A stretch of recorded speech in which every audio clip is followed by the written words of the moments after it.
今天本來想拍一期豆子，你可唔可以解釋一下呢一個係咩嚟嘅？呢一個係我今期拍嘅食材，食材係傳乜嘢？說中嘅北京豆汁。點解佢會變成咁？因為將佢放落急凍，依家凍到變咗北京豆冰。會唔會屙肚啊？我都想問下佢呢度上邊嘅食用方法啊，可以睇睇。加熱至80度以上食用，真係好期待。你睇依家喺度煮緊水，好似煮麵咁樣要煮。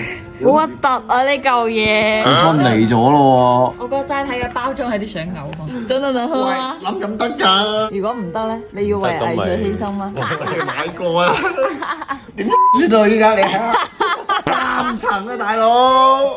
救命啊！依家解凍咗啦，先俾大家睇下，頭家係一嚿冰，你依家可以睇到係上邊明顯係水，下邊就嗰啲隔咗15日夜嘅奶茶咁樣，已經有晒非常之多嘅沉澱物，好似中藥渣咁啊！我係覺得唔飲得噶啦，但係佢哋兩位一定要我開嚟聞一聞 ，OK， 滿足下你哋。哇！我唔知係因為佢隔咗太耐嘅夜變成咁樣，定係不如我哋買多包試下啦，真係。